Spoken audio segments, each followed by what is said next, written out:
State जो होगा, STET जो होगा वो टीआरई 5 के पहले होगा, यानी 22 और 24 से, यानी एसटीईटी 2025 की डिमांड करने वाले अभ्यर्थी एसटीईटी यानी टीआरई 4 के बाद नहीं, टीआरई 5 में वो सीटेट नहीं चाहते हैं, बीटेट नहीं चाहते हैं, लाइब्रेरी की बहाली नहीं चाहते हैं, कंप्यूटर साइंस की बहाली नहीं चाहते। वो क्या चाहते हैं कि चौथे फेज में 1,20,000 पद की बहाली हो।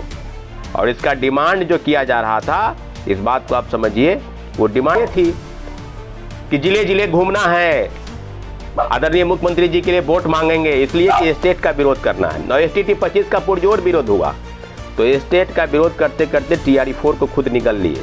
तो अभ्यर्थी किसके पास जाएंगे? सरकार के पास जाएंगे। सरकार उसको देखेगी नहीं देखेगी ये अलग विषय है, लेकिन उनका स्पष्ट मानना है कि 1 अगस्त तक अगर सारी चीजें सब नियमित हो जाए, सेशन के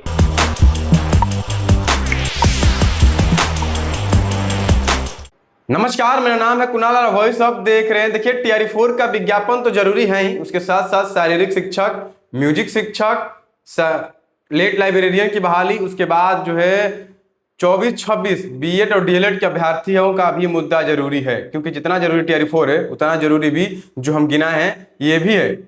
इनको तो आप लोग आंदोलन में बुला लेते हैं, लेकिन इनका आवाज नहीं उठ पाता। छात्र नेता सौरव कुमार क्या कुछ कह रहे हैं और किस तरह से इनका आवाज बन के आगे आंदोलन करेंगे, पहले सुनिए उनकी पूरी बातें। नमस्ते, नमस्कार साथियों, आज बिहार दिवस है और सभी बिहार वासियों को जो देश के अलग अलग कोने में या दुनिया के अलग अलग जगहों पर रहते हैं, सभी को बिहार दिवस की बहुत बहुत बधाई, शुभकामनाएं। हम सब बिहारियों का कर्तव्य है कि एक समृद्ध और खुशहाल बिहार के निर्माण के लिए अपने आप में एक संयोजित हो, संयमित हो और एकजुटता बनाए रखे, ताकि एक अच्छे और समृद्ध विकास और विकसित बिहार की परिकल्पना जो है वो सिद्ध हो सके। साथियों, बहाली की बात करेंगे, चौथे फेज की बात करेंगे या अन्य कई बहाली है, स्टेट, सीटेट, बीटेट, कंप्यूटर, लाइब्रेरी और सब बहालियों पर बात करने के पहले अभ्यर्थियों को हम बता दें कि जो डिमांड थी चुनाव के पहले, और बिहार सरकार ने, खासकर माननीय मुख्यमंत्री जी ने ट्वीट किया था कि 1,20,000 पद की बहाली होगी। और 1,20,000 पद की बहाली के बाद अभ्यर्थियों के मन में ये हुआ कि भाई चलो, और स्टेट जो होगा, एसटीईटी जो होगा वो टीआरई 5 के पहले होगा, यानी 22 और 24 से, यानी एसटीईटी 2025 की डिमांड करने वाले अभ्यर्थी एसटीईटी यानी टीआरई 4 के बाद नहीं, टीआरई 5 में वो बैठेंगे, ताकि उसके पहले एसटीईटी आयोजित हो जाए। आपको याद होगा कि 2 सितंबर को जैसे ही शिक्षा विभाग और शिक्षा मंत्री ने घोषणा की कि एसटीईटी 2025 आयोजित होने जा रहा है, उसी समय से ये घोषणाएं लगातार होने लगी और आंदोलन का डिमांड होने लगा कि 1,20,000 पद की बहाली होगी और स्टेट जो है वो नहीं होना चाहिए, यानी एसटीईटी नहीं होना चाहिए, लेकिन टीआरई 4 आ जाना चाहिए। ये बात आप समझिए। अब कितने पद की बात हो रही थी? 1,20,000। जब सरकार लगातार अभ्यर्थियों के बिना डिमांड के कभी 1,50,000, कभी 1,20,000 और तीसरे फेज में लगभग 87,000 पद की अधिसूचना जो है जारी की है, लेकिन मुख्यमंत्री जी के ट्वीट के बाद ये निर्देशित हुआ और उसके बाद सब चीज़ें लगभग अब पटल पर आ गई कि अभ्यर्थी सिर्फ स्टेट नहीं चाहते हैं, सीटेट नहीं चाहते हैं, बीटेट नहीं चाहते हैं, लाइब्रेरी की बहाली नहीं चाहते हैं, कंप्यूटर साइंस की बहाली नहीं चाहते। वो क्या चाहते हैं कि चौथे फेज में 1,20,000 पद की बहाली हो। और इसका डिमांड जो किया जा रहा था, इस बात को आप समझिए, वो डिमांड का क्या हुआ। जब मेरे तरफ से जब ये कहा जा रहा था कि सरकार हर साल लगभग 40,000 50,000 लोगों का बहाल करे, सीटेट और स्टेट होता जाए और परीक्षाएं जो है टीआरई 4 की होती जाए, लेकिन ये बार बार कहा जा रहा था कि आप 1,20,000 की डिमांड क्यों नहीं करते। 1,20,000 के डिमांड का क्या हुआ? 1,20,000 डिमांड के वजह से ही टीआरई 4 का विज्ञापन नहीं आया। इस बात को आप भली भांति समझ लीजिए, क्योंकि 4 अक्टूबर के दिन एसीएस शिक्षा विभाग डॉक्टर वी राजेंद्र ने कहा कि आप लोगों को अगर हम 35,000 40,000 जो भी रोस्टर क्लियर होता है इतने पद को बहाल करेंगे, तो वो तो आप डिमांड मानेंगे नहीं, क्योंकि आप लोगों की डिमांड तो 1,20,000 है। और 1,20,000 पद की बहाली जब संभव अगर होगी तो चुनाव के बाद होगी। तो अफसर अधिकारी जो चीज़ों को बताते हैं वो बिल्कुल डेलीगेशन टीम के सामने उन्होंने कहा। हम लोग को भी लगा कि चलिए रोस्टर क्लियर जब हो जाएगा, अगर 1 लाख के आसपास होगी बहाली तो 1 लाख पास की बहाली होगी, लेकिन रोस्टर कितना आया? लगभग 50,000 के आसपास। तो चीज़ों को समझना है। बहाली चुनाव के पहले भी प्रोटेस्ट हुए, चुनाव के बाद भी प्रोटेस्ट हुए, और एक ही मुद्दा है बिहार का, वो है चौथा फेज, क्योंकि कोई दूसरा मुद्दा है नहीं, क्योंकि कई विषय को लेकर कोई बात है ही नहीं। क्योंकि माला पहनाने वाले टीचर का कोचिंग इंस्टीट्यूट कैसे चलेगा, और टेलीग्राम ग्रुप में प्रोपेगेंडा अपना के लोगों को किस प्रकार से दिग्भ्रमित करके, क्योंकि लगातार TRE4 का आंदोलन करना है, लगातार TRE4 का आंदोलन करना है, बिना आंदोलन के तो आएगा ही नहीं। जब चीज़ें जब बिल्कुल संयमित हो गई कि चुनाव के बाद, हाँ बात बिल्कुल सही है कि कई बहाली में डिले होता है, कई बहाली बहुत जल्दी आ जाती है। आप उदाहरण के तौर पर TRE1 और TRE2 दोनों देख सकते हैं, 6 महीने के अंदर दोनों परीक्षाएं, दोनों बहाली लगभग समाप्त हो गई, वैकेंसी आई, यानी नियुक्ति से लेकर, नियमावली से लेकर और नियुक्ति प्रक्रिया, बहाली प्रक्रिया सब पूरा हो गया। लेकिन TRE4 में लगभग 1.5 साल लग गए। क्यों लग गए?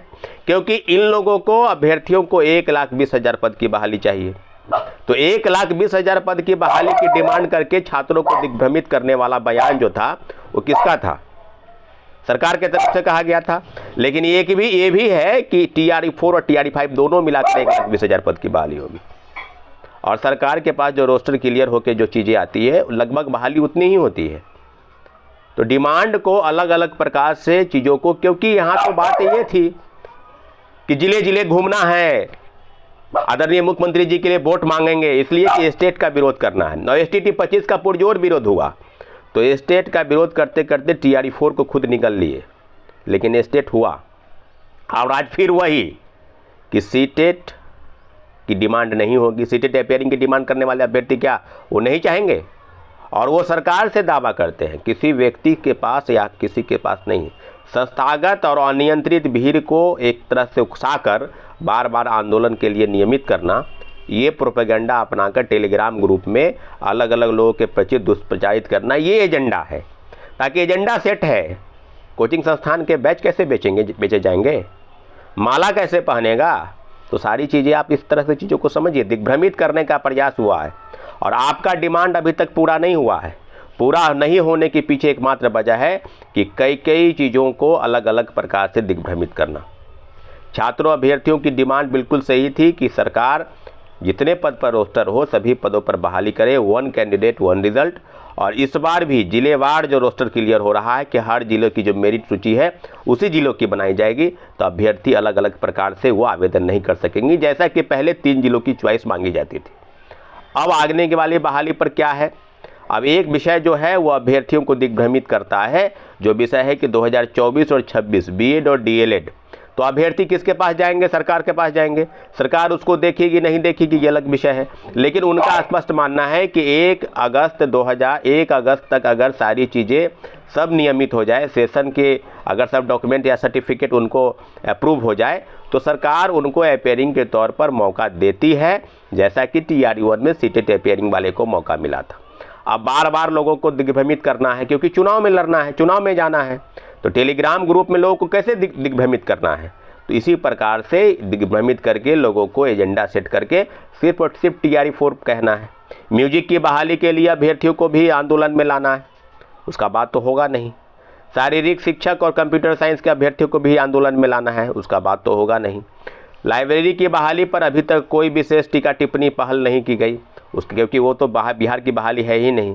तो सभी बहालियों पर बात नहीं होगी, सिर्फ एक बात होगी। क्या बात होगी? चौथा फेज। और चौथा फेज के लिए पूरा एजेंडा सेट करके लोगों को बता रहा है कि हम आंदोलन किए, ये किए, वो, क्योंकि TRE4 के लिए तो भाई विज्ञापन जारी होने वाला है। 11 फरवरी को ही BPSC ने नोटिफाई कर दिया था, 9 फरवरी के आंदोलन के बाद। हाँ, ये बात सही है कि थोड़ा डिले होता है, क्योंकि शिक्षा विभाग वापस फाइल बुलवा ली थी जिले के आवंटन और महिला और डोमिसाइल आरक्षण को लेकर जो विवाद था उसको ठीक करने के लिए। लेकिन फिर एजेंडा सेट है कि हम जो है क्योंकि TRE4 के अलावा कोई एजेंडा तो है नहीं, TRE4 के अलावा तो बिहार की कोई समस्या है नहीं। प्रोफेसर की बहाली के लिए भी आंदोलन हो रहे हैं बेड के आयोजन को लेकर, लेकिन यहाँ एजेंडा इसलिए सेट है क्योंकि अभ्यर्थी टेलीग्राम ग्रुप के जो सुन रहे हैं या देख रहे होंगे उनको पता है कि टेलीग्राम ग्रुप में क्या चल रहा है। सारे लोगों को जोड़कर दिग्भ्रमित करने का प्रयास है, क्योंकि TRE4 के विज्ञापन जल्द से जल्द आए। अरे भाई, जब चीज़ें जब सामने आ जाती है, आंदोलन तो वो होना चाहिए, मांग तो वो होना चाहिए जो सरकार पूरा ना करे, जो सरकार के बस की बात नहीं है, सरकार उसको दिग्भ्रमित करे। कंप्यूटर साइंस की बहाली की बात क्यों नहीं होगी? बीएड और डीएलएड के बाद क्यों नहीं होगी, एसटीईटी 2025 का बात क्यों नहीं हो रहा था? तो बात उसका है नहीं, क्योंकि उसका एजेंडा सेट है। 3 साल से एक ही एजेंडा है, टीआरई 3 के बाद एक ही एजेंडा है टीआरई 4, क्योंकि स्टेट तो होगा ही नहीं। जब स्टेट और सीटेट नहीं होगा तो अभ्यर्थी कैसे बैठेंगे उस बहाली में? क्योंकि जो 2 लाख का, 2.5 लाख का, 3 लाख है, उन्हीं का बात होगा। मैक्सिमम लोग बहाली में बैठे, यही डिमांड होना चाहिए। तो सुना आपने क्या कुछ कह रहे थे, किस तरह से सारे लोगों को जो है आंदोलन में बुला लिया जाता है, लेकिन उन लोगों का मुद्दा नहीं उठ पाता, क्योंकि शारीरिक शिक्षक का मुद्दा नहीं उठ पाया, कंप्यूटर साइंस का मुद्दा नहीं उठ पाया, लेट लाइब्रेरियन का मुद्दा नहीं उठ पाया। सब लोग आते हैं लेकिन उनका मुद्दा नहीं उठ पाता, बस टीआरई 4 उठता है। तो जितना जरूरी टीआरई 4 है, उतना जरूरी कंप्यूटर साइंस भी, उतना जरूरी म्यूजिक टीचर भी, उतना जरूरी फिजिकल टीचर भी है, और सबसे जरूरी जो है 24-26 भी है, क्योंकि 24-26 वाले भी मांग करें कि अगस्त तक उनका सब कुछ क्लियर हो जाएगा। सितंबर में एग्जाम भी होना है, और अगस्त है, अगस्त 1 तक जो है उनका रिजल्ट भी आ जाएगा, एग्जाम भी हो जाएगा, सब कुछ क्लियर। तो उनको पेयरिंग की तरह मौका दिया जाता है कि नहीं, देखना होगा, क्योंकि छात्र नेता सौरभ ने ऐलान कर दिया है कि सबके लिए लड़ेंगे। देखना होगा क्या होता है। फिलहाल बने रहिए हमारे साथ। बहुत बहुत धन्यवाद। चैनल को सब्सक्राइब करें, इस पेज को लाइक करें।